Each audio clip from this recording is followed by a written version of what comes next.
Okay, so we studied about the in the previous video we studied about the what ethnic composition. Now we will see about the majoritarianism. Okay, means what beliefs they follows. They follow the majority of the communities over the minorities. Means they rule over the minorities. यही होता है हर जगह. आप देखते हैं कि जहाँ पे minorities होती है, majority of minorities का जहाँ का बहुत ज़्यादा गैप है, सो वहाँ पे majority हमेशा minorities के एवं रहता है. तो सेम कंडीशन था श्रीलंका में. ठीक है, अब बात करेंगे कि व्हाट मेजर्स वर टेकन, क्या चीज़ें वहाँ पे ली गई मेजॉरिटी के द्वारा. तो it was the time of the 1948. You are knowing that in the 1947 our country was get independent, and in the 1948 Sri Lanka emerged in the an independent country. Okay, and there was the elected democratically government was formed, but what was the condition of that government? उस government का elections तो हुआ, लेकिन किस basis पे? Majority के basis पे.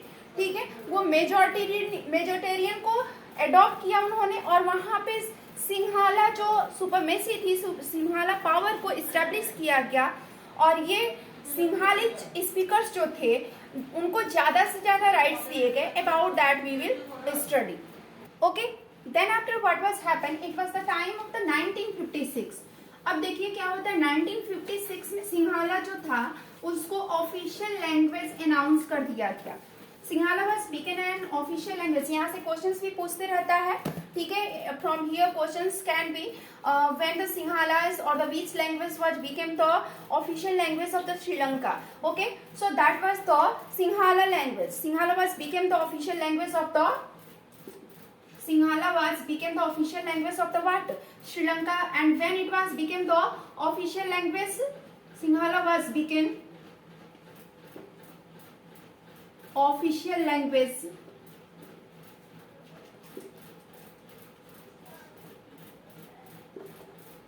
of Sri Lanka.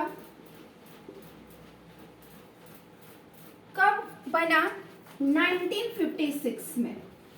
So there can be the two questions. यहाँ से दो क्वेश्चन आपके बन सकते हैं कि when the Sinhala was announce as the official language of Sri Lanka. So that was in the 1956. 1956 में which language was became the official language of the Sri Lanka. So Sinhala was became the official language of Sri Lanka. About that. Okay ना. Okay, so we have seen कि 1956 में ये यहाँ से ये board के perspective से भी आपका बहुत ही इम्पोर्टेंट है.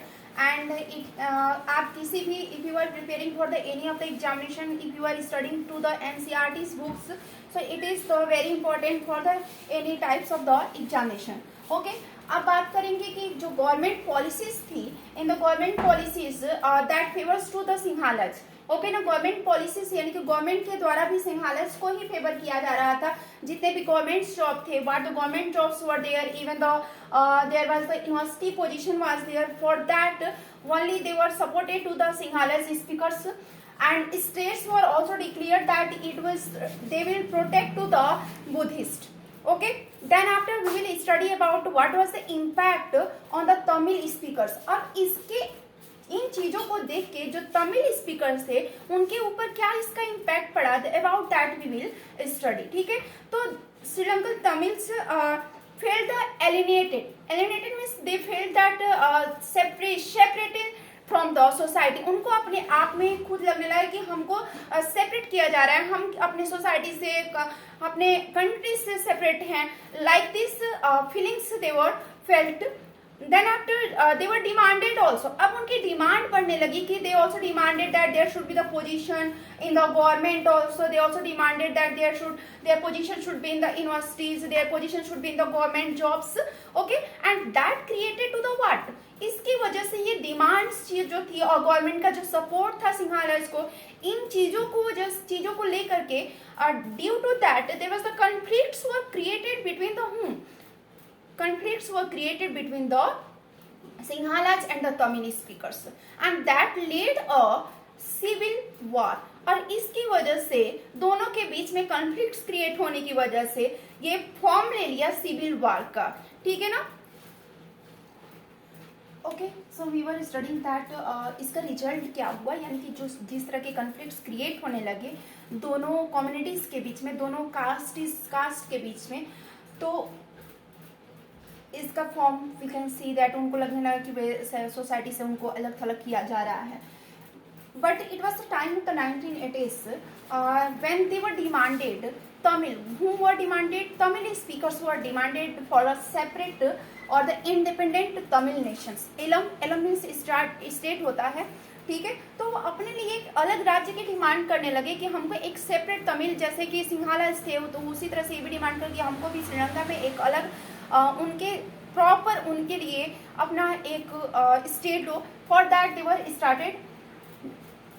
Due to that, distrust were created between the both of the communities. दोनों communities के लोगों के बीच में क्या होने लगा, distrust create हुआ, and that taken a form of the civil war. And finally, the civil war was ended by killing the, इसमें thousands of the logs. Obviously, it was conflicts between the two communities, between the Sinhala speakers and the between the Tamil speakers. तो दोनों तरह से लोग मारे गए, thousands लोग इसमें मारे गए. और फाइनली ये जो वार था, सिविल वार जो था, it was ended over on the 2009. यहाँ से भी क्वेश्चन पूछ सकता है कि आपके कब, when the Tamil speakers demanded an independent state for the Tamils. So it was in the 1980s. 1980s में इन्होंने डिमांड की थी. एक और क्वेश्चन पूछा जा सकता है कि when the civil war was ended. तो civil war was ended in the 2009. Okay, so this is all about the stories of the Sri Lanka and the Belgium. Finally, we have completed these two topics properly, and we will move ahead to the next topic, that is the forms of power sharing. About that we will study in the next video. So for today it is. So please like, subscribe my channel. Okay, for me, for my little bit effort, and those who are preparing for any of the examination, it is valuable for them. It is valuable for the class 10th students. So thank you. Have a nice day.